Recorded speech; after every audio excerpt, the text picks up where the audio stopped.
komeza tera inkunga urubyaro ruzaza.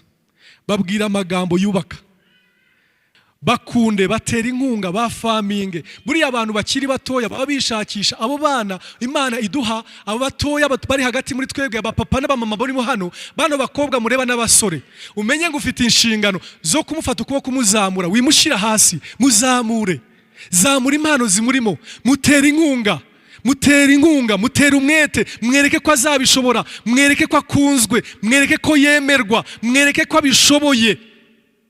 Murumva amagambo ushatse kuvuga muri afamu, mukomeze. Kubera iki se? Imana yabonye ko bikwiriye, ibikora ku mwana wayo Yesu Kristo muri Luka 3:22. Dore kunavuga aravuga ngo ijwi rivugira mu ijuru riti, ni wowe mwana wanjye nkunda nkakwishimira. Akenshi ababyeyi tuzi guhana, ntabwo tuzi gushima. Ntabwo tuzi kuzamura ibyiza biri mu bana. Ntabwo tuzi kumubwira ngo iyo yibesha akaririmba mu muco wacu urabyinagaza.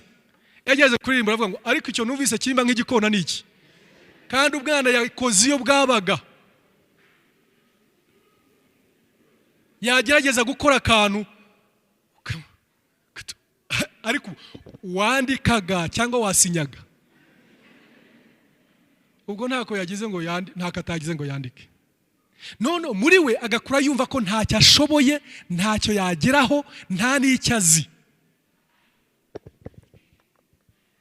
Mureke dukoresha iminwa yacu n'uburyo bwose bushoboka kubera umugisha urubyaro rukiri rutoya. Nusanga urubyiruko umuntu ukiri muto aragerageza gusenga ntarabimenya neza, mubwira atari kurasenga kabisa, Imana iguha umugisha, kujyane ku rundi rwego rugitangaza.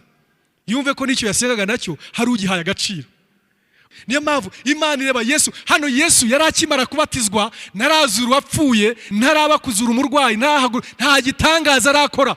Imana irihanukira ngo dore umwana wanjye nkunda nkakora iki, nkamwishimira. Atarahagurutsa abamugaye, atarasengera abarwayi, atarakora ibitangaza, ataragraduatinga. Twebwe tuvuga ibigwi by'abantu bagraduatinze, ariko ikizamuhesha imbaraga zimugeza kuri graduation ni ukuba gitangira kujya kugenda ukamukomera amashyi ko yahagurutse. Yajya mu ishuri yabyandika bicuritse, wowe ukabicurukura ukabisoma bicurukuye. Icyo kigenda kimuzamura ko wamubonyemo. Babyeyi muri aha ngaho abana Imana ibahaye, reka azamenye ko umukunda, amenye ko umukunda ataragraduatinga, amenye ko umukunda atarakora ubukwe, amenye ko umukunda atarakora ibitangaza, bataramunoma.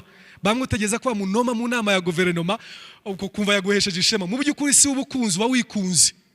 Abantu bakiri bato mutangiye umwereke ko azaba igitangaza, akijya mu ishuri, agistrugglinga nabyo, afama ururimi rwawe rumuzamure, rimwereke ko azaba umugabo, azaba intwari, azaba umudamu mwiza, azaba umubyeyi, azaba umuyobozi, afite umugisha, ari ugitangaza. Abyumvane nawe, isi yose musiribange, ariko wowe umubonemo agaciro.